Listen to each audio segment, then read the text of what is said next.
جوان مجری کوری توجی که در ولایت مسکو فعالیت داشت روز شنبه 14 سپتامبر در محل کارش فوتیده است. در نواری که کاربران صحیفه آزادی ویدیو ارسال کردند دیده می شود جسد این جوان در زمین خواب است و در کارخانه‌ای که ده‌ها تکنیک و تجهیزات دارد کسی نیست. مجرمی که این نوار را به عنوان مفرستادن میگویند پس از فوت این جوان همه همکاران او فرار کردند.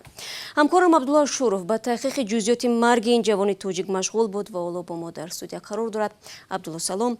خب نخست بگو که تا کنون تحقیقات تو به کجا رسید؟ درباره شرایط مرگ این جوان و هویتش چه معلوماتی به دست آوردی؟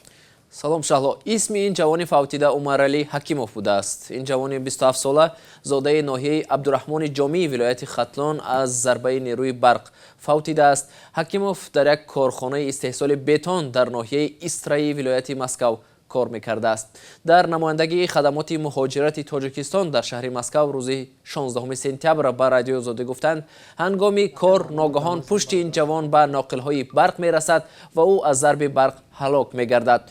مقامات میگویند با برادر عمرعلی حکیموف در تماس هستند و با او در تهیه سندها برای انتقال جسد یاری میرسانند. عین زمان جسد بنابر معلوم و انیق کردن شرایط‌های فوت این جوان به زادگاه فرستاده نشده است.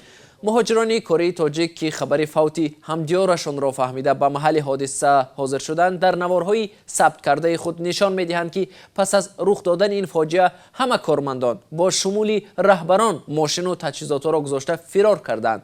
بنابر چند نواری که مهاجران فرستادند زواد بتونی که باید کوچانیده میشد در نزدیکی ناقل‌های برق قرار داشته است. اما عبدالله چرا همکاران عمرعلی جوانمرگ به جای رساندن کمک اولیه طبی او را تنها گذاشته فرار کردند؟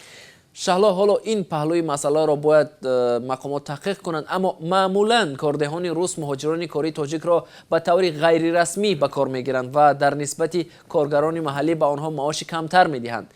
بنابر گزارش های حامیان حقوق کاردهان مهاجران به شرایط بی‌خطری کار آنها نیز به اصطلاح از پشت پنجه می‌نگرند و عادی ترین شرایط بی‌خطری را در نسبت آنها تامین نمی‌کنند. از این رو با سر زدن چنین فاجعه ها همه فرار میکنند و کسی مسئولیت آن را بر دوش گرفتن نمیخواهد.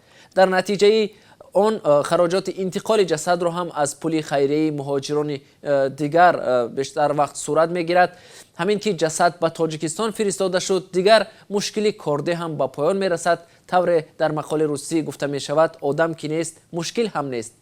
در روسیه بیش از 1 میلیون شهروندان تاجیکستان کار و زندگی می کنند. بسیاری از آنها مهاجران موسمی اند و اساساً در فصل بهار و تابستان به روسیه می روند. هر سال تا 1000 تابوت مهاجران به وطن آورده می شود. سبب مرگ آنها کشتار، بیماری، صدمه و تصادف در ساختمان گفته می شود. مهاجران عزیز خود را احتیاط کنید. تشکر عبدالله برای صحبت.